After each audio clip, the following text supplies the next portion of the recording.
Hi, everybody. I'm Sifu Joel Ledlow, Evolution JKD. With me is Ian Baguette, Sifu underneath me.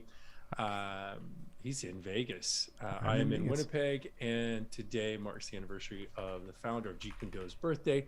Bruce Lee would have been 86, 80, 80 81, 81. 81, 81. And it's really confusing because Sifu Jerry Petite's birthday is in 2 days, so they would often spend their birthdays together. Um, when they were in LA together.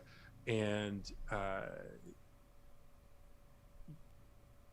but I always thought Jerry was 5 years older, but if you look it up, he's only 4 years older. So it's a really confusing thing. And I've had other people go, yeah, he's 5 years older. And then like, he's going to turn 84, 85, he'd be 86. Jeez. It's crazy. A lot of time has passed. A lot of time has passed. He was in his late 60s and early 70s when I trained with him. So, or is it 60s and 70s? And but I have something coming up for him on Monday. So if you're watching, check that out because it's going to be pretty cool. Just a little chat, a little pay, a little bit of respects, and a bit of a story time. But today I want to talk about Jeet Kune. There's a lot of people who go with Bruce Lee and they're fans of him as an icon, and he is, and as a movie star, and he is. And I don't really look at it that way. I mean, I appreciate it, but like, I don't like. Robert made this shirt for me. Thanks, Robert. And I have a coffee cup, and I have a couple of water bottles and that kind of stuff. But I've never bought them. So I even had a cool T-shirt. It was a brown shirt with sort of a print of Bruce's head on it, and I wore it. It was a really comfy shirt, but someone else got it for me, which is a fun story. I forgot I was wearing it once, and I went to Gokor's place in North Hollywood, and which was a really great place, really great people over there. This was a long time ago. Somebody who knew Gokor, who is a protege of Jean LaBelle. And it's not a Bruce Lee story. It's a Jean LaBelle story. But I was wearing it, and Jean LaBelle was like, "Oh, I know that guy," and I was like, "What?" I looked down. I was like, "Oh, yeah." I was like, "I'm actually in that lineage." And this was earlier. So I didn't even know if I was training with Sifu Jerry at that time or not. Yeah, I just don't quite remember. I think I was training with him, and I was just looking at extra training and possibilities of, because it's not, I don't just train in JKD, I train in a lot of things. And it was a cool story. And he was telling me about being with Bruce Lee on set. I was training with Jerry Petite because I remember going back and telling him this story, and he laughed about it. He thought it was funny. But Jean LaBelle was on the Green Hornet as one of the fight guys. He was a really big stunt guy. And he said, yeah, Bruce was there. And I mean, Jean LaBelle's this big guy with big hands, and he's a wrestler. And what do wrestlers do? They grab people, and he grabbed him in a fireman's carry, he said. And this is Jean LaBelle telling me, who I got to say, people say different things about Jean LaBelle. When I met him, he was very gracious and very kind, and, to a young martial artist. And from my interaction with him, he had a really great, he had a lot of respect for Bruce Lee as an individual and as a friend, and held him in high regard. So, some people are trying to paint it this way or that way, or that, Gene's a, crazy guy or something like that. I gotta say he was a really, really pleasant person, and just very gracious when he spoke to me and told me the story. But he said, yeah, I grabbed Bruce and threw him over my shoulder. And as a wrestler, grappler myself, I was like, yeah, I could totally see that. Just grab somebody, fireman's carry, they're over your shoulder. He said, I started running down the hall with him, sort of a way that he greeted people. He just, come here, and grabbed like this. And he said, Bruce was in his ear going, put me down, I'm going to kill you. Put me down, I'm going to kill you. He said, I don't want to put you down. You said you're going to kill me. And, so they eventually did that. And they had a really great time on the show. And Bruce actually called him. He said, Bruce called him to go do Enter the Dragon, to work with him on Enter the Dragon. And he said, professionally, it wasn't a good move. Yes, it looks iconic, but I had a lot of other things that came up and work-wise that he was able to do. It wasn't a union gig. Gene was union. There was other gigs that he was doing there. And my sense was he wished he could have been a part of that. as an individual, as a martial artist, and as a friend, that he would have liked to have been part of that creation. But as a professional, it wasn't in his best interest at the time to go to Hong Kong and make that movie. But it just goes to show again that Bruce Lee was thinking of Jean LaBelle and held Jean LaBelle in high regards as well. That just story comes from when they first met and they were being a bit silly on set. But I don't think there was any other, not that I've heard of. I mean, there's a ton of fanboys out there who'll go into it and say that. But again, that's not a Bruce Lee story so much. That's a Jean LaBelle story. But it was about Bruce Lee. And today is, his birthday. But I want to talk about Jeet Kune Do. And again, not so much Bruce Lee, maybe we'll probably get Bruce Lee, the martial artist, but the icon, the movie star, not so much. The founder of Jeet Kune Do, I guess more specifically, and then occasionally, sometimes just as the friend and mentor of my teacher. And that's where it gets a little bit weird. Is for me, I respect him as the creator of a martial art, and having had a strong relationship with Jerry Petit, but also training with a ton of other really great martial artists and understanding movement, not just in martial arts, but in dance and in other movement. And I've been very fortunate to work with some great people, either learning from them or learning with them or helping them learn. So pretty cool. But so a lot of my perspective is that, and I'm going to kind of open up a bit of a box on there. But let's see. I can't see the chat. Has anybody got some questions up there? We have some people on here. No, nobody's said anything so far. I think they're just kind of tuning in and listening to where we're going. Yeah, if you want to just put this on and have the audio on, just walk around the house doing whatever you're doing, absolutely. But if you have a question, want to pop it in, please do so, because it'll just open up into over here and open up to over there, which is what it should do. It should be coming into a lot of things, but I want to go into Jeet Kune Do, at least from my perspective. It's just my opinion. I am an expert, but I wouldn't say I'm the authority on that. But as a martial artist and as a guy who's trained in Jeet Kune Do with a couple of different people, and a lot of other martial arts in general, Jeet Kune Do is not. Well, there's 3 parts on that. 2 parts. I don't know. We'll keep track of it. It's fine. We'll get to it. So there's part of, number 1, Jeet Kune Do was originally designed for skilled martial artists.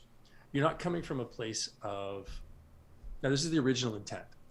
What Bruce is doing. Bruce grabbed a bunch of guys, Jerry Petit, Danny Inosanto, Steve Golden, Bob Bremer. A bunch of these guys were Ed Parker black belts. Some of them weren't. Daniel Lee was not, but he had a huge background in martial arts as well. Mm-hmm. Again, go find your sources for history from other people. But as a martial artist, like for specifics, like I don't remember specifics. I everything doesn't work that way for me. I don't have a big. That's in the fandom world, and right. This is not that kind of channel. This is about martial arts. So Jeet Kune Do is really designed for martial artists who are trying to up their game. So they already know how to punch and kick. They already know how to fight. They can already throw down. How do you then refine it? How do you then up your game to the next level? How do you take it to the next level to beat someone else? I do karate. How do I beat another karate guy who's really good, Or how do I fight a taekwondo guy? How do I fight, whatever, a boxer? How do you deal with a boxer? And Bruce was doing that in his theatrical stuff. He was representing that stuff in there of how do you, the whole fitting in. But which leads into another thing. All of his notes, the Tao of Jeet Kune Do is really fantastic, but he's not talking to normal people. He's not talking to Joe Blow off the street. He's talking to people he's talking to his peer group. And you know what? 99% of the JKD world is not in the peer group. They don't understand it to the level that Bruce Lee was speaking, because he's not talking about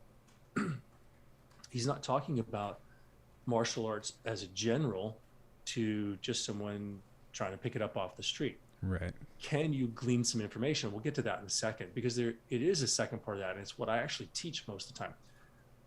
There are 3 parts. So number 1, the Tao of Jeet Kune Do, and Jeet Kune Do specifically, is for skilled martial artists to apply to their own cultivation, their own training, their own mindset of how they approach their training. And that's really important, your approach to training, so that you can battle other martial artists. You're not fighting JKD to JKD. You're not fighting, you're fighting whoever it happens to be. I don't care if they're a grappler, a boxer, a kicker, or whatever. You got to deal with it. You have to adjust to it. And that's how it should be. Not like, well, I'm just going to, whoop. That's kind of bullshit. Right. I'm dealing with Joe Schmo off the street, a drunken bar fight. It's not really what JKD is about. That's just, someone's coming in. Can Jeet Kune be applied to that situation? Absolutely. But it's really about, you're a skilled fighter, I'm a skilled fighter, we're even. Okay, so now that's what Bruce was looking at of here. How do I go to here? How do I give myself an edge? How do I power up what I've got to do it? And for me, my perspective is, from my training, from my understanding of the movements, looking at what Wing Chun was and looking where Bruce Lee came from. He had a background in martial arts. He knew how to fight. Of how do I beat Wing Chun? How do I beat Ip Man? How does he beat his own teacher? How does he beat the other, Wan Shalong? And I can't say anybody's Chinese name correctly, so just apologies in advance. I'm horrible. I barely get through my own name. So saying someone else's name is word. But if you look at any of those people, the people who were training with Ip Man when Bruce was there, the big brothers and his peer group, all of those people, they moved this way. And he's like, okay, well, how do I beat that? How do I beat all these people? Because he did think it was really good, but then it was like, well, how do I beat that? And then, coming to the United States, crap, everybody's bigger than me. I'm not, they're not 5'7", 140 pounds. They're 5'10", 180 pounds. That's a big difference. They're 6 feet, 200 pounds. That's a big difference. So how do you adjust to that? And he was looking at that of, how do I adjust to something outside of a set parameters? And I can tell you that now, living here in Winnipeg, I can move, and I say this in all my classes, we move. That's cultivation of the movement of how do I get my legs to work the right way? How do I align my body the right way? You know what? There's snow and ice all over the place outside right now. So if we're outside and I have to put on a coat and I've got gloves on or mitts on, and it's slippery, and then we're getting in a fight, you know what? That sprinter stance is not there. It's not going to happen. You got to stabilize and get down. So really fitting into the environment is important. And that means not just your given circumstances. Is it slippery, or is the sun in your eyes? All that stuff is important. You have wind blowing in your face. Ian, you were part of that group when we went outside. Mm-hmm. Suddenly it's like, oh, I'm on gravel, or I'm on grass, or, oh, I'm downhill. Those things are all really important. And a lot of people don't think about that. It's not just in your school. It's not in an ideal situation. That's where you cultivate skill. Testing the skill is somewhere else. Now, sport does it in a ring. That's still a controlled environment. We want to be able to be even more adaptable to go outside. And you do start thinking about that. Am I going in the backyard right now? What about in springtime when it's muddy? What about in the summertime when it's really hot? Is the sun coming into your face? Is the wind coming in your face? Is there a fence behind me? Is there a car beside me? All those things come into factors. And so, okay, we're looking at, that's our environment, but what about the individual? We have to do all of that to fit in with the individual as well. So when I'm coming in and I'm approaching this person, I have to do it. So you start looking at, all right, well, I've got them in there. I want to hit. That's my thing. I want to hit. And okay, so I'm hitting. And then, well, all right, well, simplify it. Why? Because it's going to be chaotic. The fight's really chaotic. You cannot do big things in a fight. You have to really fine tune things into something really small. And that's why I don't say like jab, cross, hook. I'm like, well, just hit. Because you're simplifying the process. So you can apply, hold on one second. And so you can apply greater efficiency. So if I just think hit, then it's a very simple action for me. And I can put more of my body into it than if I were to go and think jab. Well, now I'm thinking about fitting in some. No, I just want to hit. I want to make it external. I don't want it to be me of I'm punching here, but I want to put it into the other person. I want to send it out to someone else. And then it's longest over the nearest target. But as you know this, I always say longest available weapon to the nearest available target. And sometimes that's a mental thing. Do I think I could hit with them? I don't feel as though I don't have the confidence to land this particular hit. You're not going to. It's like jumping over something. You don't feel as though I can jump over this ravine, you're probably not going to. But if you think you can, you're going to go for it, and you're going to just and jump, like we did as we were kids. Or Ian, you're all of the tricking you do of doing a backflip. You talk about a backflip is easier than a front flip. Yeah, it's just scarier. Because it's just scarier. So people don't do it because they don't have the confidence to do it. Whereas if they had the confidence, they could actually mechanically do it more easily. So those are all within there. And those 4 principles, they came from Jerry Petit, and it really comes from a martial artist background. Again, it goes back into, this is not something for beginners. But this mindset, the intention behind it when Bruce Lee was creating and founding Jeet Kune was not to go for entry level. He just hadn't done that yet. But I will say it can. I'll come to that point in a little bit, because I have students, and my students here all know that. But its original intent is for higher level application, skilled martial artists versus skilled martial artists, whatever they might be, and how do you apply that into it.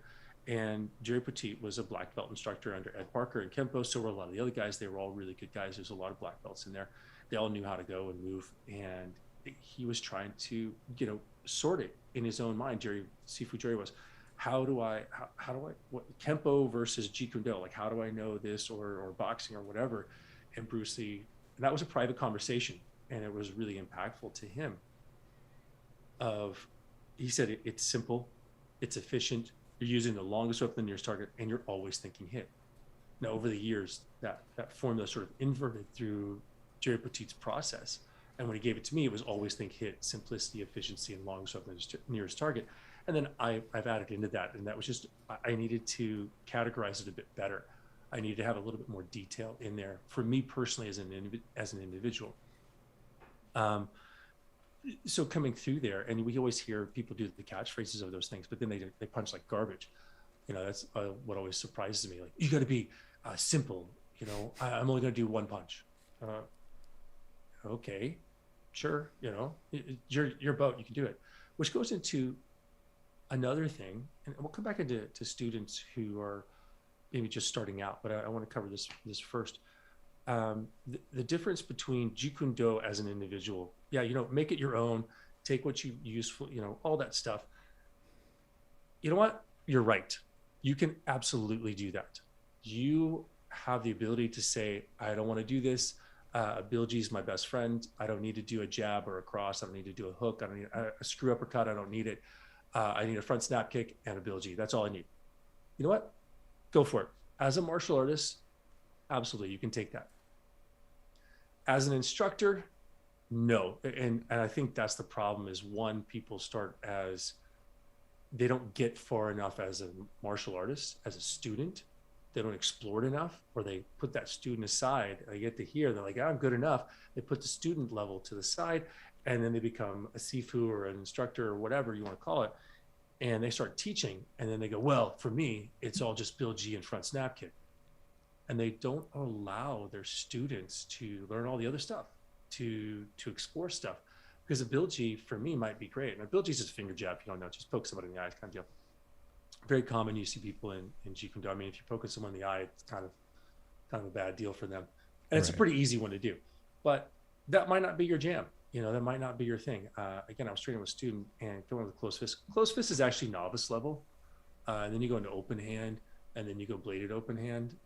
So, you can go in here with different movements. But this is for structure. But I need to, as an instructor, as your teacher, I need to open everything up and give everything. And this is where ego comes in for a lot of teachers. They're either going, well, I'm really good at 1 through 5. I'm not really good at 6 through 10. And, 11 through 20, whatever, maybe I just don't like teaching those.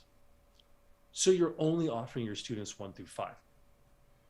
What a travesty, because your student might be really, really good at 6, 7, 8, and 19 and 20.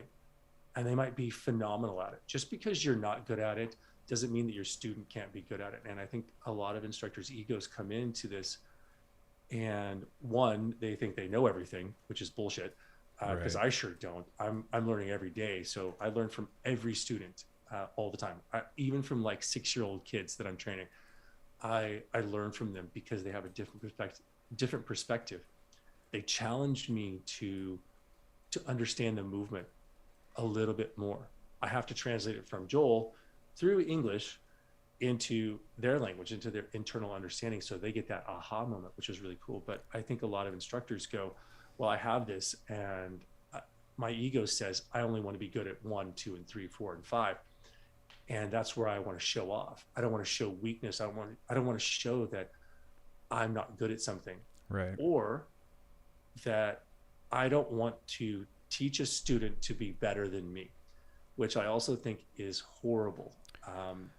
I want to teach everybody, you and all the other students I have, I want to teach you to be better than me. And Ian, we've talked about this.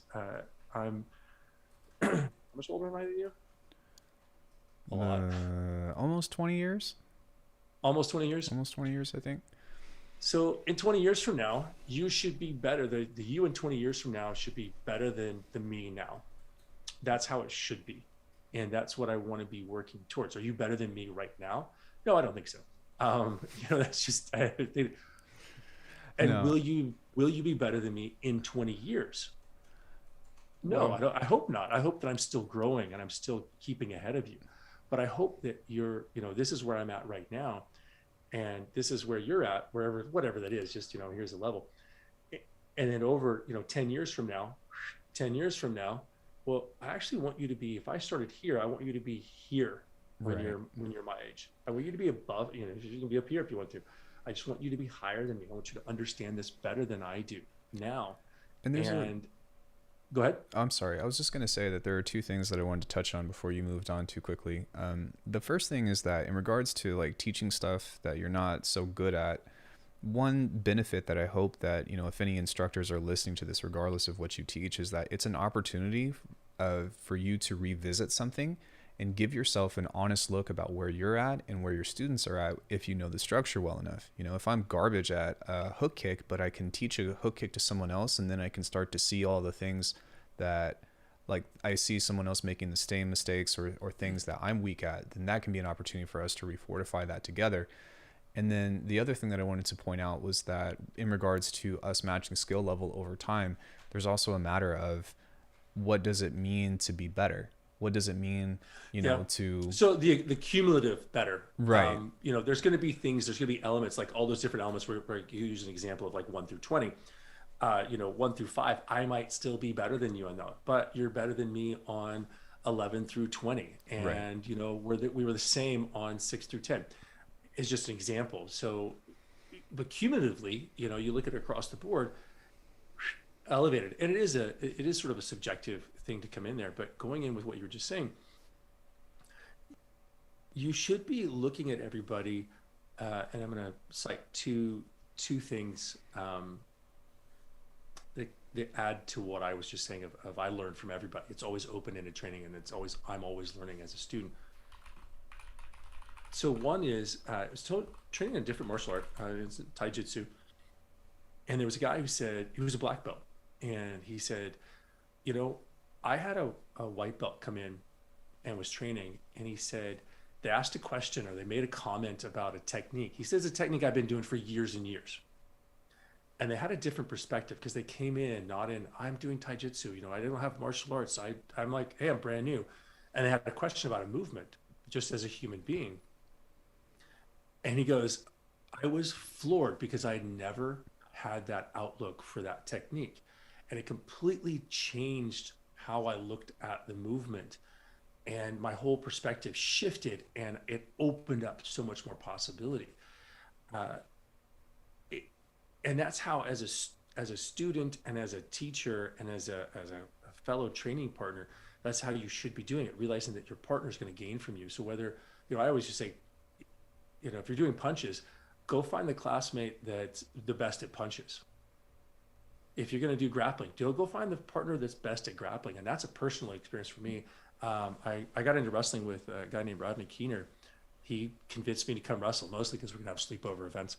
Rodney unfortunately passed away a few years ago, which was a really bummer deal to hear, sad loss. But he got me into this world, which is kind of crazy that Rodney led me into this, and we got into wrestling. Rodney was way better than me. Like I came in, I don't know what I'd played basketball and I was really crappy at basketball. And I was 13 when I started wrestling. You know, wrestling my brother was one thing.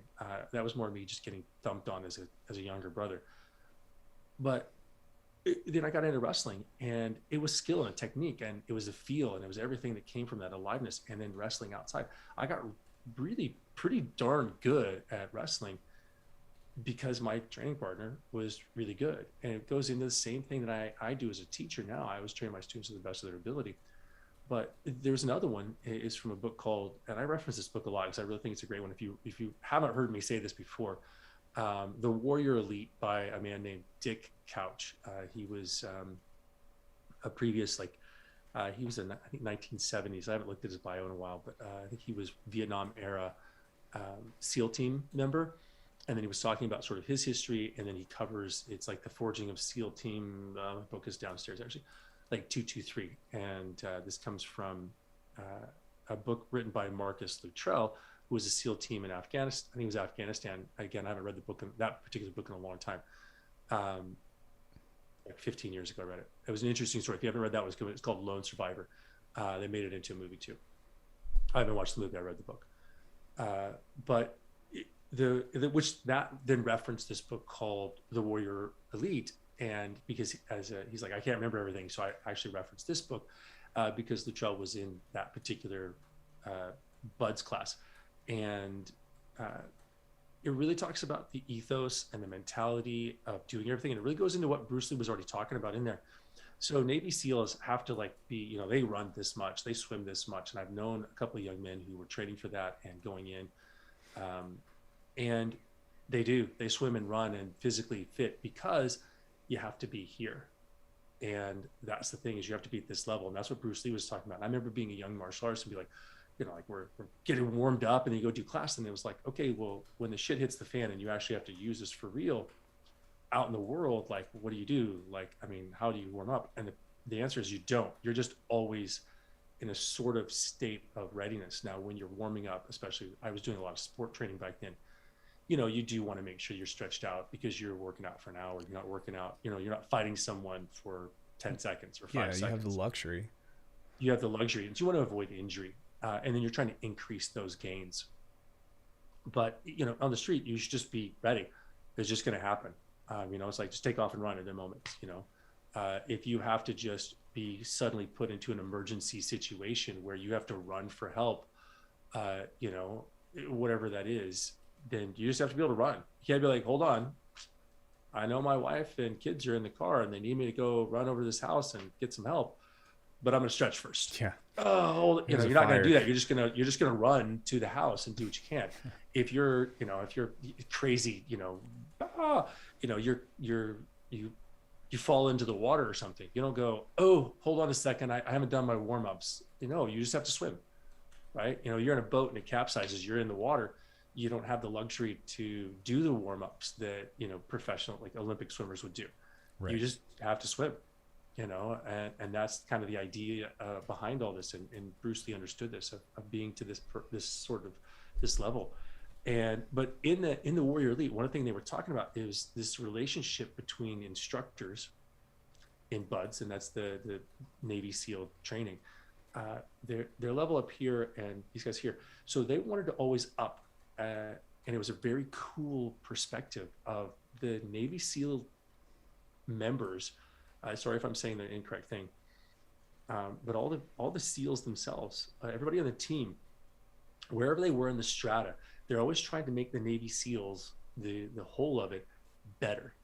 Each generation is supposed to get better, and that's how martial arts should be. And I mean, this is martial art. They really train martial skills in there, and they understand it. And so the next level is, well, if I'm an instructor, and this is in the book, I'm an instructor and you're in Buds, you're in the school, one day you're going to be on a team, and you're going to be on a team with me, and you might even be a team leader. I might be under you. Right. And so they took this perspective of, they're not training just to see how tough you are. And he said, back when he did it, Dick Couch said this, he said it was just like, go as hard and fast as you can, we're just going to punish you because we see just how tough you are. which is kind of how everything was in martial arts back then as well. The old knuckle dragger, just, see if you can take this and go into it. But now they're very scientific in their approach. They're very like, this is how we swim. This is how we take you through this process. It is very deliberate in the cultivation of skills. Yes, you have to start at a certain level. You have to have a certain wherewithal to be able to do it, which is true for any martial art as well. You can't just say, oh, I train with so-and-so. Right. I can come up and say, well, I train with Jerry Petit, but I can still suck. Right. And you know what? Someone might actually go, yeah, you know what, Joel, you suck. Okay. I don't really have to prove myself to you. I've proved myself plenty of times to myself and to anybody that I feel is necessary. And I have my background, but I also have, I've used it in security. I've trained with a lot of people who've punched me in the face. I've worked with other really great, phenomenal martial artists who have challenged me.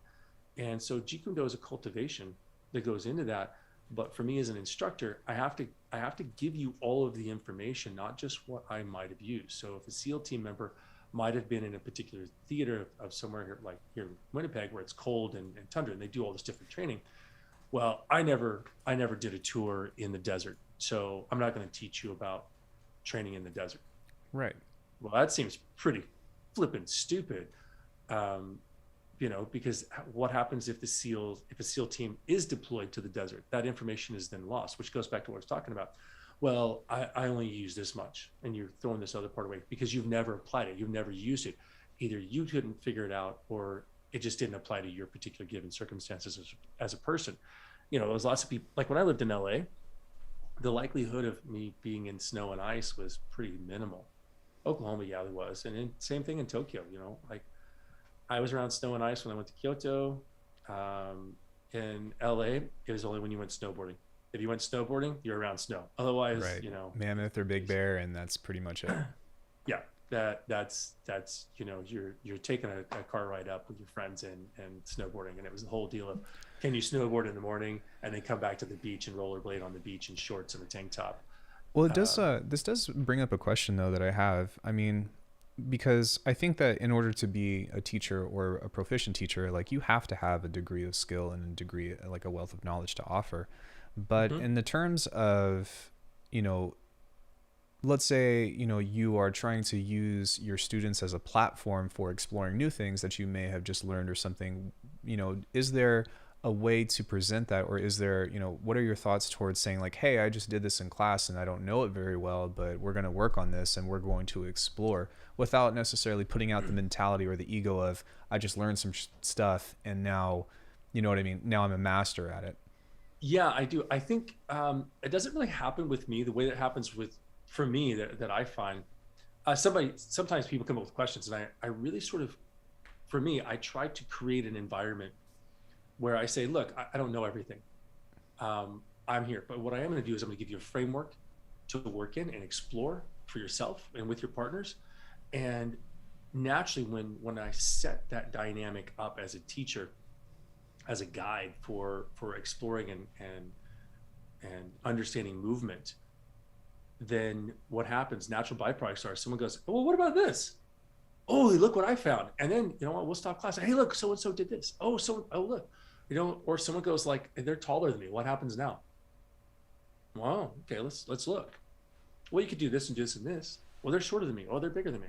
And that's why I love having classes where, not everybody's like, I'm 6'1", 205. I don't want everybody to be 6'1", 200, between 2 and 210. Yeah, you don't just want to train against you. You want to train against the whole spectrum. You don't want it to be very homogenous. You want it to be very disparate. And, you want women in class too. I always find that when there's a few women in class, or flip side of that, there's a few guys in class, you don't want all women in class. You don't want all men in class. You like to have it mixed. It really changes the dynamic in the class, and it engenders a much more positive learning experience for everybody, because you don't turn into caveman. You don't get into, it doesn't go either very masculine or very feminine.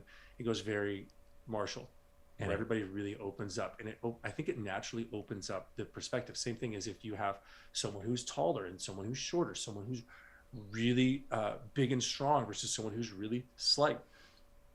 It naturally opens up those possibilities because they're sitting in the room with you. And if Right. everybody is the exact same, then it's different. It's the same thing for, someone being 48, 58, 38, 28, 18. That different perspective changes the dynamic in class, and it opens up more things into it. Having people who come from different walks of life. You don't want everybody to be the same. Hi, I'm a white male who was born in Oklahoma. That is 48 years old. I don't want to be that, or I want it to be you're from here, you're from there. You have a different perspective on life in general, and can't happen in things specifically, because then it goes, oh, well, I surf. Like, Winnipeg, there's not a lot of surfers in Winnipeg. Yeah, Or I imagine. there's snow skiing, they're over here. But it's also different, like being in cold. Well, hey, like if you were in LA and someone from Winnipeg came into LA and trained, or come to Vegas where you are, they're not really going to see like, oh, well, what's that? And someone goes, well, what about if it's all snowy and icy, like it's an ice rink, and you're fighting there.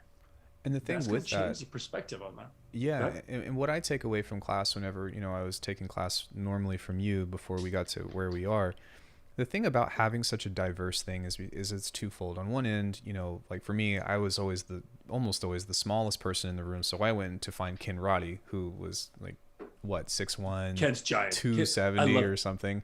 I loved Ken coming in, and he had a fight background too. So it was not like, right. I wanted to be able to figure out how someone my size could beat someone his size, or even Robert. Robert was, a tank as well. But with that, we also had people like Ha in class. We also had people like Tony and Tiffany. And on one end, it's figuring out how to problem solve within these different archetypes of personality and body type as well, athleticism, all that. But the thing that I was able to do was I was able to figure out how to match them and be able to diversify the way that I project energy, or the way that I project physicality, or whatever it is that we were doing in the drill. I could move like that person now. It's almost like copying their ability, Well, using that, I'm gonna do you one better. Taking you as an example, because you're fast, like you're really, really fast. And the other guy was fast, was Daniel. Yeah, Daniel was fast. Who is actually, I think he's in Canada too. He would move to Seattle with his girlfriend, who was in Vancouver. That was 10 years ago. But you guys are both, young and super fast. So you guys are the same size, smaller. I think at the time you guys were probably like 145, 150. Yeah, like I've been pretty consistent, 150. Yeah. So, and whereas Ken is twice my size. Twice your size, and on the other side. So what you can apply, if you're sparring or moving anything, what you can apply on Ken is an attribute that you have of speed, of moving in and out. So you start using that, right? But when you do with Daniel, it's nullified because it's his strength too. Right. So you have to find something different to do, that works on there, and you have to do that. Ha did it all the time. I would catch her in class, and she was phenomenal. And I would catch her in class. I was like, "What are you doing? You're trying to fight like you're the same size as that person. Be smarter. Don't fight like they fight, because you're going to lose." Right. Because you're using all this. And she would go, "Oh," and then she start using, her footwork and really moving around. And all of a sudden, she's getting her butt kicked. And then all of a sudden she was like, "Oh, well, I should probably not try to use size and strength. I should try to use what I have, my sensitivity and distancing and everything." And then she could level the field again with someone who was considerably bigger and taller with longer range than her. And then the next step that you gave to us was, as Stephen, Robert, and I were stepping into the instructor deal, is, okay, we have that understanding. We've developed that. Now, against somebody that is still bigger, we still take away that strength. And then we say, well, now we have to find something else. Now we have to give them another +1. Now, and that's exactly the +1 training. And it goes back to what we're talking about with Jeet Kune being for how do you fight another skilled opponent? Well, you have to train up. You have to train against someone who's better than you. And the assumption that you're always going to be faster, or you're always going to be prepared. Yeah. That's like ridiculous. Negligent It's and just ridiculous. Arrogant. You're either delusional or egotistical, because someone is always going to be bigger, faster, stronger, or they're always going to have something. But again, this is cultivation. Jeet Kune Do is a cultivation art. It's to help you become more efficient at applying yourself into the given circumstance of fighting, which I'm going to tie this into the other part of students who don't have a background in martial arts. who are just coming into Jeet Kune. So you're trying to do that into the fight world. You have to give yourself a +1. You always have to put your, you know, or, you know, it's tie one hand behind my back kind of deal to fight somebody. It's if you're going against somebody who's, you know, I do it like with my kids, and not so much anymore. They're getting faster, they're getting bigger already. But like making a foot race, right? All right, we're gonna race over to that. Well, you're too fast. Okay, well, I'm gonna give you a head start, and then I'm gonna try to race. And how do you do it to give someone a head start? Because you're faster, so you're gonna give them a head start. Right. Pretty soon, my son's gonna have to start giving me a head start. But you know, if you're running a race and I have to, you know, you're gonna run 100 meters. Well, you're faster than me in 100 meters. So you're gonna wait until I get 20 meters in, and then you're gonna start running, right? So I get a little bit of a head start, and then that makes it more challenging for you. Well, maybe it's too challenging. So, okay, only 10 meters. You're gonna give me a 10-meter head start. Right. And now, that way, and there's different ways to do it. So you're giving just a little bit, but it now becomes a challenge. So at the end, the idea is at the end, you're neck and neck, and it's not quite decided, but you're both exerting your full effort. You're giving the other person a +1. Hey, just take 10 yards. right. You know, now it's more of a challenge for me. Now I really have to work to beat you. But if we start the same, you don't have to work very hard to beat me. But if you give me a little bit of a head start, now you have to work. That's what we want to do. If it's punching, you want to always think in that mindset. That's going to allow you to go into more efficiency in your body, because you're always striving. Just like I was talking about with Rodney.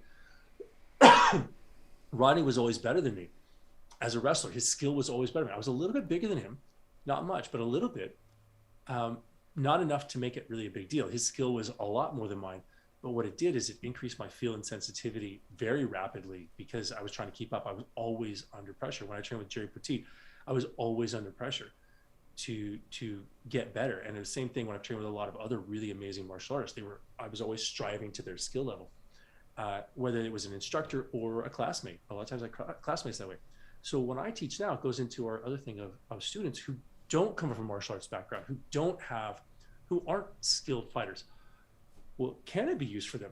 Absolutely can, because now you're looking at a different dynamic of, I'm not necessarily, well, talking so much, I'm not necessarily going to be in a fight.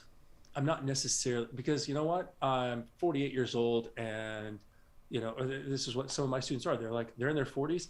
They've never been in a fight ever. And their expectation to be in a fight is like nil. They don't want to have any. There's no expectation. They don't live in that world. They don't engage in the world in that particular way. They don't put themselves in those environments where they're going to be in a fight or in an altercation. Stephen Gilchrist said, hey, sorry, I just tried to. Hi, Stephen. Hey, Stephen. Hope you're well. Thanks for coming in. We appreciate it. Yeah. And if you have questions, give it too, because I'm gonna finish up pretty soon. But yeah, I was gonna say maybe we can go on this and take a couple minutes for questions. I just want to wrap this last thought up, and then maybe see if anybody has anything, and then we'll shut things down for this first one. Okay. So for me, you know, Jeet Kune was designed. Its original inception was to help a skilled fighter beat another skilled fighter. How do you up your game? How do you do, if you're a professional athlete, how do you change the dynamic? You know, I just think the high jump, that's always a great example of, everybody used to go over face down, and then the guy came up with the one where you go backwards. Oh,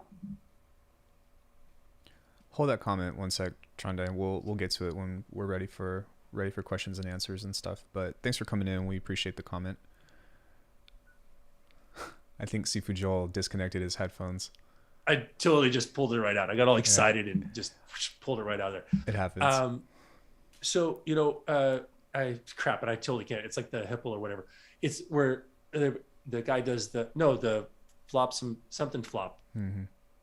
I cannot remember it. So if somebody knows what it is, but it's the high jump where they go over backwards. And when he did it, everybody was like, what's he doing? But he looked at the science behind it and figured out that he could go this way and actually jump higher.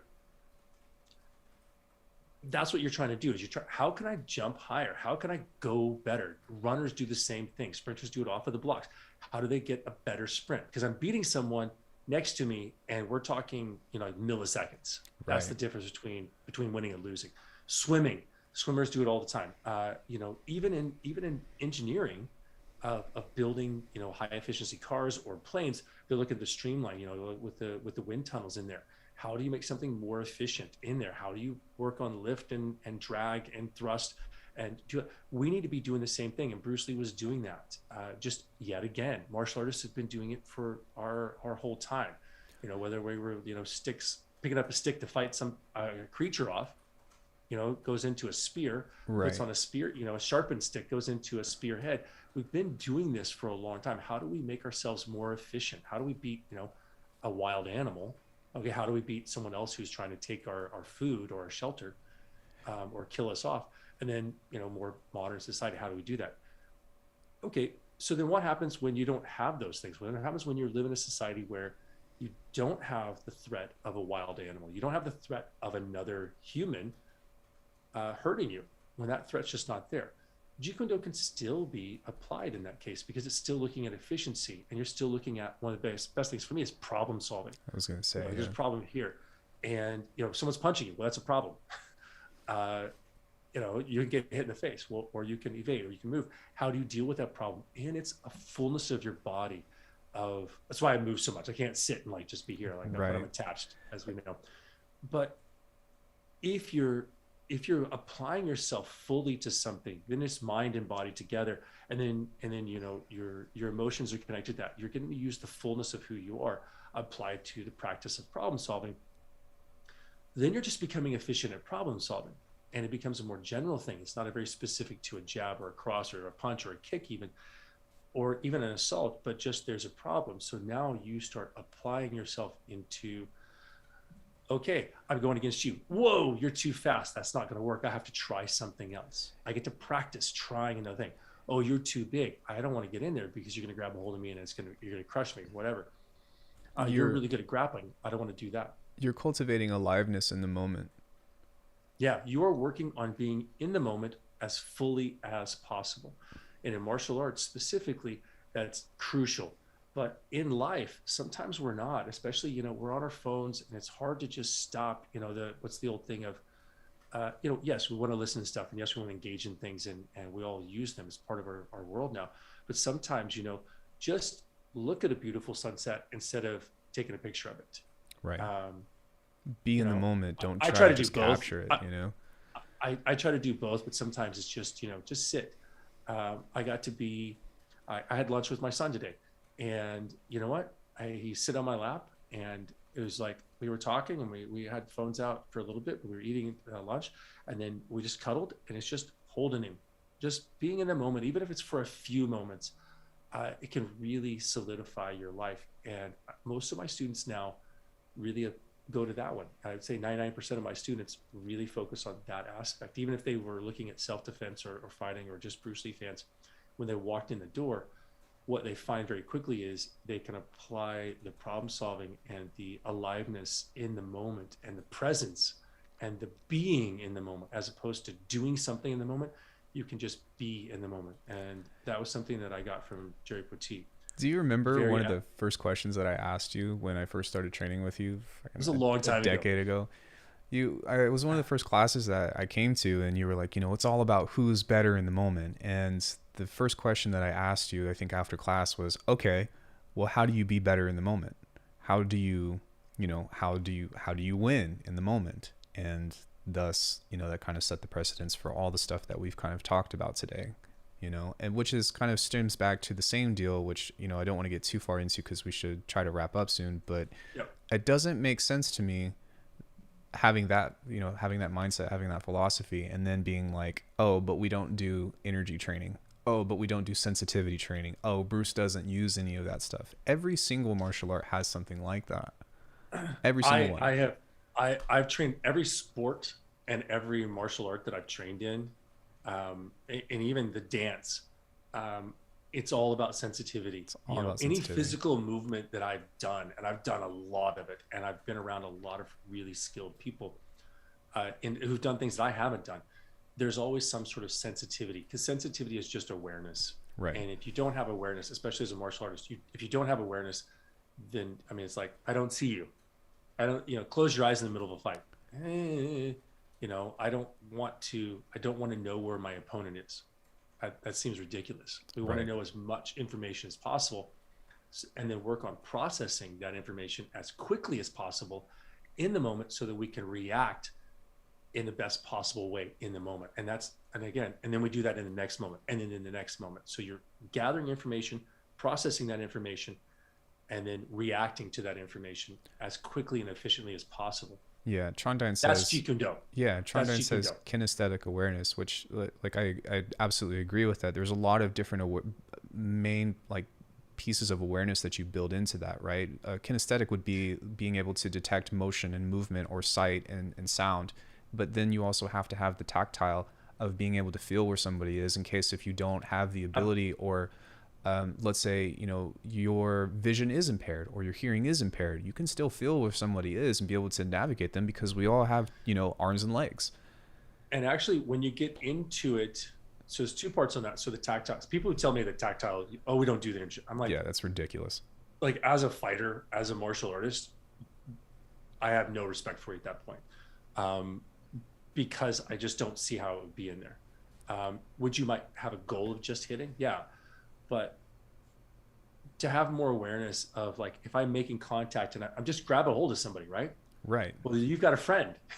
Yeah. So now I've got to feel this guy and look at that guy. And then I hear somebody running from behind me. There's three people now.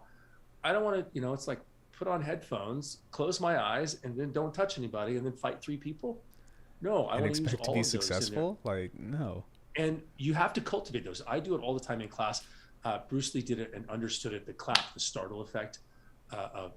You know, they would use clicks. Sifu Jerry uses these little sticks and click with them. I always clap. And then, but you know, hit, and it's that reaction, startle, and then you can see somebody like a flashcard, boom, and you're hitting. My heart just jumped a beat from hearing that so many times. Hit. Yeah, you charge up. You start going. Right. But the same thing is you feel here, you make contact, you feel the pulse of something, and you react to it, and you lop sao or you pak sao, or you move through. If you're holding your hand here and someone's pushing against it, it's, I'm gonna fight. You're gonna react no matter what, and that's the same deal that we were talking about at the very beginning of this stream, or I guess the one that we had to reset with forward pressure, is that if you have forward pressure, it gives you almost a cheat, or it gives you an extra one-up to be able to find how to react to that. Because if you're completely empty, then you are only creating a reaction. You are trying to react to somebody. But if you have forward pressure and there's an opening, your body automatically takes it. And that's what we're looking for. Cultivate that. You have to cultivate that. And that's where Jeet Kune does. So the whole, you know, do whatever you want to. You can alter Jeet Kune Do. You can alter the drills. You can change the format if you understand the goal. So for me, if you're doing like the concepts, the idea of concepts works if you understand what it is that you're trying to cultivate, and you're just using a different drill to cultivate that element. Right. But if you're cultivating Jeet Kune Do, and you know, if you're cultivating anything, you know, if you're doing, we'll do kickboxing versus boxing. They have the same name in it. They all do, you know, kickboxing, you do like all the same punches, right? And boxing's here. Kickboxing has all the same punches as boxing, but it also has kicks.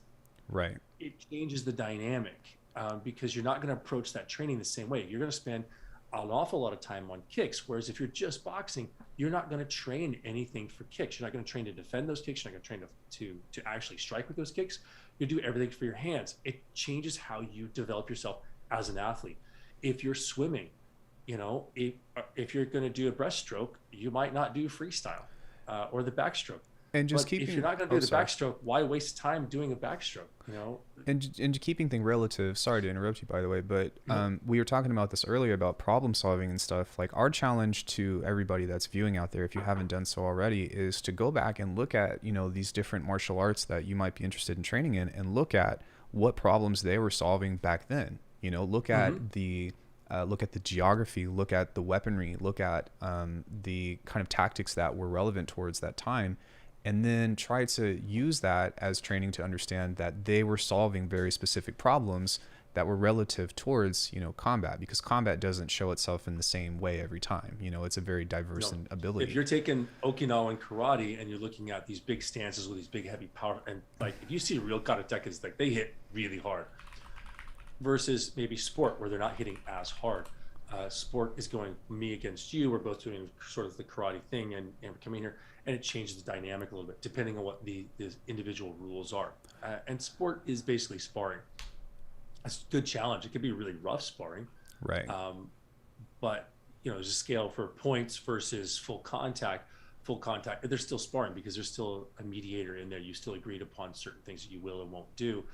And it's a good way to sharpen your skills, absolutely. But it's not the same thing as combat. And I've never been in a combat theater.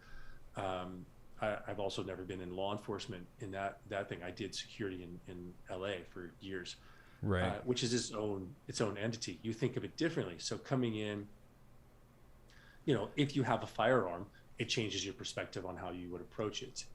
It sure would for me. You would have to look at, well, I don't have a firearm, so I need to use something other than a firearm. But if I have a firearm, I might think about when and where I would use that. Also retaining that weapon, making sure no one else is going to get it. So you have to do that training in addition to it. It just depends on what you want to do. There's a whole big grab bag of it. Well, if you're not, there's a whole perspective around that kind of stuff, right? Because it's not just like, well, I have a gun, so I'm going to win, right? Because you have to have, for one, the awareness to be able to act with the weapon in the particular situation. You have to have the wherewithal to understand that you have to be able to use it in a safe manner, that you're not going to accidentally shoot, the person that shouldn't be shot, and oftentimes, actually, and I know some people in law enforcement who totally agree with me. Law enforcement goes, hey, we're doing hand-to-hand a little bit at the academy, and then we're doing all weapons. So you're only concentrating on the weapons. And I think that's an injustice to a lot of law enforcement people. And I've worked with some law enforcement people who do understand that, and they do their hand-to-hand training on their own. Right. So great for them. Well, it's different too when you've got, and we're just talking about not better or worse or whatever, but just understanding like how the problem solving situations go. But, if you are under law enforcement or something, or even like we had talked about people in prison, it's different of, yes, the threat is absolutely real, but it's also a lot different when you've got, a team of 5 people who might all have firearms, not in prison, of course, but they might all have riot shields and sticks and, whatever, to be able to just detain having, somebody. The difference of approaching a situation where it's a guaranteed one-on-one. You get into a ring. All right, I know the person's not going to stop. If I get knocked out, someone's going to stop the fight. Right. In the street, you don't have that situation, so you have to train differently. In a ring, it's just me and that person, and they are going to be this size, and I know when and where it's going to be. Right. Okay. In the street, it's not going to be that way. If you're in a combat situation, and I worked with an Army battalion, I stepped back from it. I was like, all right, what are you gonna do from here? And they were all like, we're gonna shoot you. And I said, great, you got that one covered. Let's get closer. Like I you already know how to do that one. Move on. But what happens when you're here? You can't get your rifle up. What do you do then? How do we deal with it? And we started exploring stuff. And that's kind of the given circumstances of how do you apply yourself in your given circumstances, and how do you have as much adaptability as possible. And that's something that I hope that, you and I talk about this all the time, but, for people out there that might be listening to it either right now or later or something, is that, when we say these kinds of things, it's not to take away from the idea of, mixed martial arts or sport combat, but it's understanding that the situation, the way that you cultivate, the way that you apply, the way that you problem solve, and the mindsets that you have are very different. And certain things can definitely bleed over and apply, like we talk about all the time, like, Brazilian jiu-jitsu works fantastically in a one-on-one situation, but if, some dude comes over in a bar and hits you over the head with a bottle and suddenly you're on the floor, and then you're going to try to break his arm. You have to have more than that. You have to have that awareness of the situation. And I think it's going to go into something else that I sort of like to lead into, or we could finish up with this thought, is depends on you as the individual. Jeet Kune Do is not for everybody. And I am, as an instructor, I'm not going to be for everybody. And that's really finding it. That's why I do a free trial class. That's why, my school set up the way it is so that you can come and go as you want to. I really enjoy all of my students, but they might find something to go into that is different, to lead into, that is going to be a better road for them.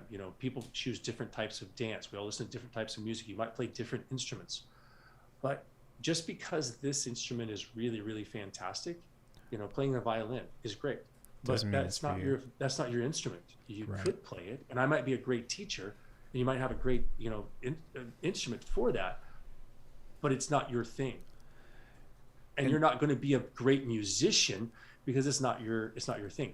You might be better at a flute or at a bass or at drums or whatever. And then that's where you're going to really, your particular attributes are going, as an individual, are going to explode. And I think that's where people go, which is the best martial art? And the smartest people, I'm going to try to be one of those people, say it's the one that you enjoy doing the most, the one that is going to appeal to you as an individual. Brazilian Jiu-Jitsu, you take Rickson Gracie, he's a monster. Like, that guy can fight. Is it because of Brazilian Jiu-Jitsu? I think it's because of him and his experience in Brazil, and Brazilian Jiu-Jitsu is definitely part of that. But he's just a monster. You could say the same thing about other people. This Thai fighter, are they really good? Yeah. Is it because of Muay Thai? Yeah. But would they have been as good of a fighter or martial artist or even a person if they had taken a different martial path? I don't know. And I hope people find their own way. And I've had students, you're talking about Ha was with me when JKD, she started out with that, and then she got into Brazilian Jiu-Jitsu and she really loved it. And, she's really enjoying herself. And I think that's elevating her as a person more than staying with JKD. Could she have elevated more? Absolutely, she could have. But she wanted to do that. And I know a ton of people I trained with before that have branched off into different things to find their own paths. And, even inside the JKD world, you can do that.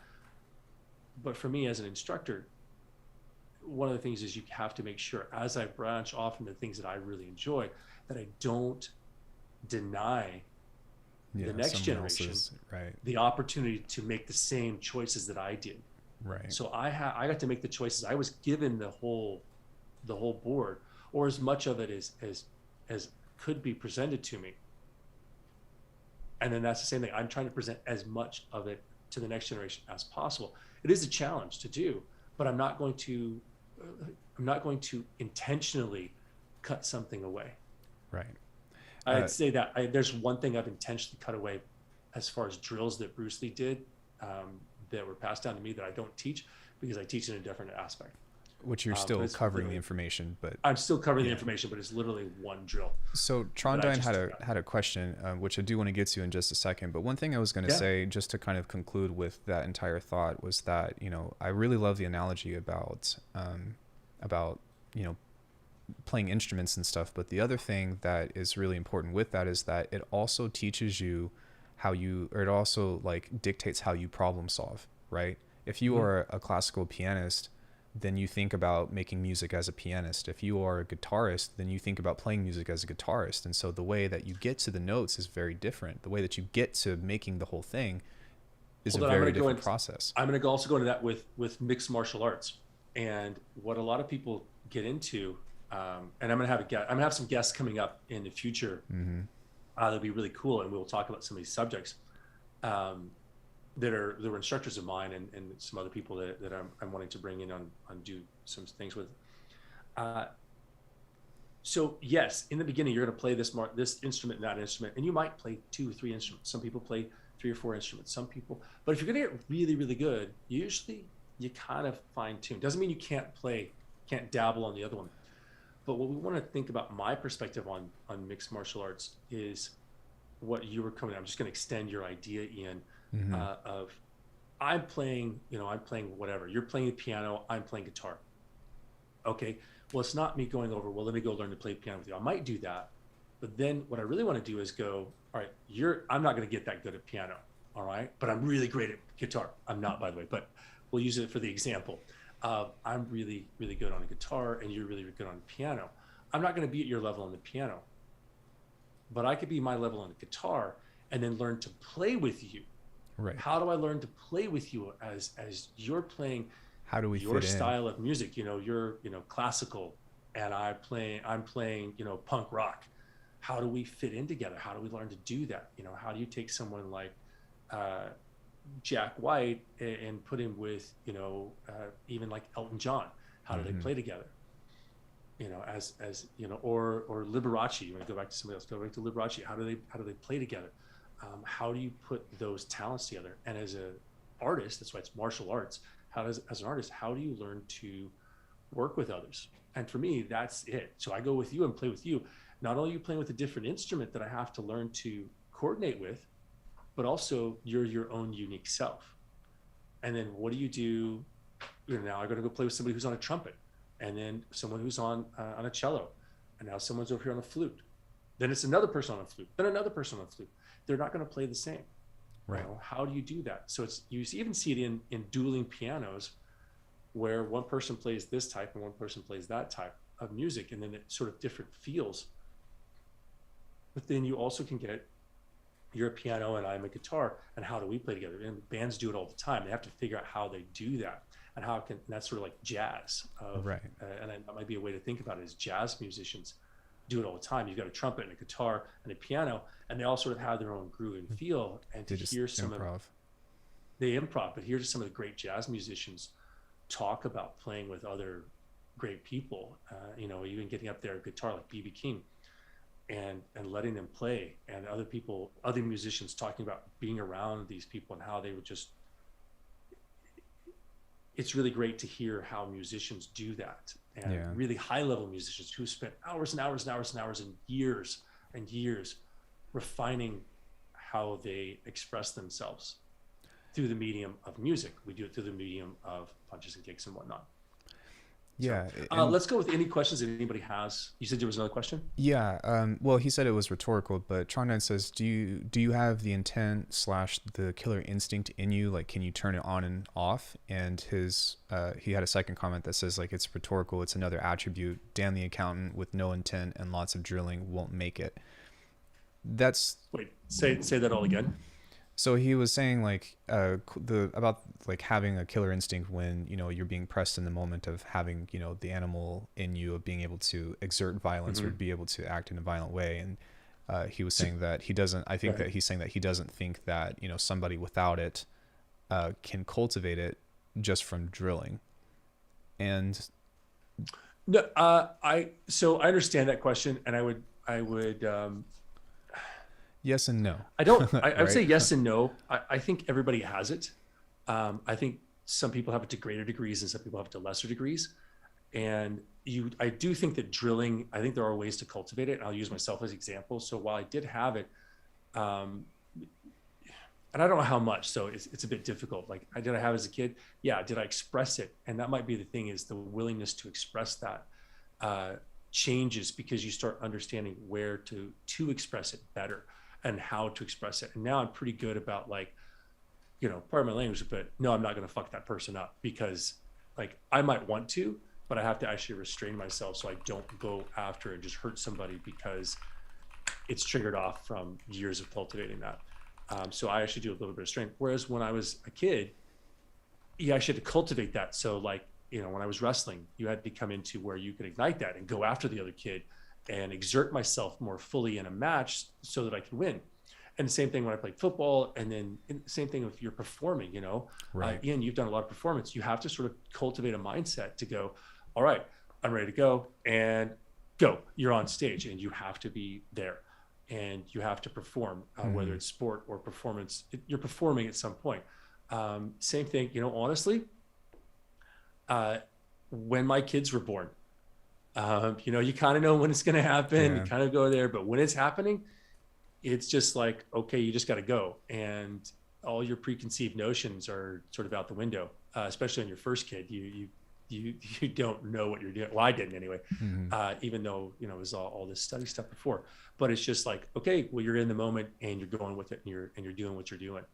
And that's really all we're trying to do is the human element. And I think for me anyway, Jeet Kune Do, as we wrap things up, Jeet Kune Do is, whether it's intent, is doing that intent, taking it and applying it to the moment and being fully present in that moment, whatever it might be, whether it is fighting an opponent who's assaulting you and it's a life and death, whether it is doing sport, whether it is playing music, whether it is just being with your family or enjoying a sunset or doing a task, any of those things, it is practice doing that. So the training for me goes into that, and I think that's a wonderful thing. But let's go ahead and wrap things up, Well, because I'm going to go be present in a moment with my wife, Okay, one sec. and my kid. One sec. We have Yeah, one more. questions. Last Yeah, one. Last one. comments. Last No, one. no, it's just kind of filling that in. So Alex Farrell says, speaking of law enforcement and first responders, my email will be regarding them. I'll send that after the video. I'm really liking the discussion. Alex, thanks so Awesome. much for sitting in with us and listening to us ramble. We do this often. And I love that because like for Yeah. me, like you have a different experience with stuff. It's gonna like I learn so much from people because I'll say something and then someone goes, yeah, I actually work in that world and this is what the reality is. And I was like, oh shit, really? That's cool. Tell me more. Yeah. So I don't ever go off of my expertise in those. I always go what other people have told me from their experiences on those. Trondine says he meant drilling without it, so ignoring something that happens all the time in many TMA traditional martial arts. I think that he's talking about how we were talking about the idea of intent and how a lot of martial arts don't train with that intent. It's just kind of like come in and let's just kind of hang out and bang out. I think that's the instructor guiding, and I think that's an individual thing. So one, you have to have an instructor who engenders that kind of atmosphere of like, here's the reality. For me, I always say, okay, so think of the last time you were really pissed off. All right, just mad, whatever it was. You just someone cut you off, whatever it was. Right. Take that, put it in the other person, and then have all that directed at you. Plus one. Or plus one. Plus one. Or as a parent, someone is trying to hurt your kid. This is a really big one for parents. I have parents like, they're like, no, I don't really think I can do anything, and I'm not really tough. And it's like, someone's trying to hurt your kid, and they're like, ugh. They all look at me like, I think I'm going to hurt you because you brought up the subject of wanting to talk about hurting my own child. And I'm like, that. Now have that in a full rage directed back at you, plus one. That's the problem we're dealing with. So when you're applying yourself to problem solving, that's a bigger problem to solve. And it does bring the intent up, which goes to the second side of that of what can an individual do. So I can put that up, and that's, on the instructor side. But as a student, what do I bring up for my own self? What do I bring into that? And it's always a, some days you do it better than other days. It's like, some days you do a punch better than other days. Some days you grapple better than other days. Every moment is new, and a different variable. And it's not about being the best or right or wrong. It's about how efficient are you in the moment. In that moment. It goes up and down. And I think that learning tool, we're going to do a whole nother one just on that of just efficiency in the moment. And see how many things we can apply it to. Yeah, Sifu Joe, thanks so much. I had a great time. I mean, Thanks, we do this by ourselves anyway, so we figured we might as well put it on the internet. And I hope, I love the questions, and I hope that you're in more, and I hope that you're watching our videos. Really, this station, this channel wants to be about sharing the positivity of what I have done and what Ian has done with everybody else. And I don't want to be going after anybody. I don't want to be like, you suck, and that. I want this to be more about like, hey, this is my martial journey. Here's my perspective. Here's some of the information that I have gained from others and my experience of using that and applying it. And I'd like to share that with you and continue to move that on. And we want to be able to open up the doors to give you all, the ability to ask us questions or to ask about content or to make requests for things that you want to see. I'm the editor of the channel, and Sifu Joel is the one that curates all the content and stuff, but we work very closely together, and we've been training together for a decade. So, I pop up on comments as my own YouTube channel and stuff too, but we're trying to use this as a matter to build a different kind of martial community, not one that's like, bang out and beat each other up and how to win any street fight and this and that. We don't want to be fan culty. Yeah, we're not Bruce Lee fans. I mean, we like Bruce Lee, but as a founder and as a martial senior, it's about the cultivation of training. It's about the training. It's about how to get better. It's about how to improve your life and whatever it is that you're doing. And we tend to express that through Jeet Kune. Alex says we can't all be Paul McCartney. So no. But with that, thank you guys so much. Sifu Joel, do you have any closing thoughts? Oh, Steven says, attitude and ego of instructor/student matter. Thanks to Sifu Joel, I have benefited in mountains from my JKD training, thanks to you and other instructors. Yeah, big up, Steven. Steven, you're actually one of the people I'm going to have on, just because Steven, as a student, has brought up some really amazing questions. And I remember there's a couple of times he's brought up questions. There was one time I said, hang on, I have to think about this for a few days, for a little bit before I can respond to you. I'm not ignoring you. And then I came back because it really challenged my perspective, and just a lot of, it's more philosophical stuff.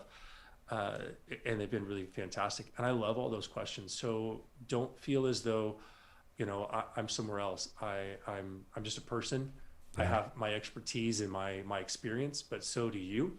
And when we put those together, cool stuff happens. And that's what I'm really excited about, is the cool stuff that's going to happen from interacting with other people who are just seeking enlightenment along the path. And reach out to us, send us a message, or, Sifu Joel's email is all over the place on the channel, and, subscribe, leave your comments and all that. But, we ask you to be respectful, or to challenge us with, tangible. I do filter all of the comments. Yeah. We learned to do that one. I was like, that was great. So, people who are putting knucklehead comments up there, I'll just delete them. But if you've got a great question, or you have a perspective, I'll absolutely get it. Sometimes it takes me a little bit to get to them. Mm-hmm. So if you do a question and you're like, oh crap, it was in there, give me a second. Okay. I'll try to get to it. Sometimes it just takes me a moment to get to not only the actual posting it, but also my response to it. So, because I always want to give a positive response to something. Yes. Everybody, have a fantastic day. Enjoy the rest of your weekend. If you're seeing this on not live, you're seeing it later. Check out the other videos. We post every Tuesday and Friday. So there's almost every Tuesday and Friday, but at least twice a week at some point. So, turn on your bell notifications. Please do us a favor and like the video, and let us know if there's other topics that you want us to cover. But, if this does well, and, we tend to get a lot of viewers and stuff, we definitely want to keep doing it because we enjoy it. So help us out. Let us know. Thanks, everybody. Sifu Joel, you ready to go? Bye, everybody. Yep. Bye, everybody. Bro. See ya. Bye.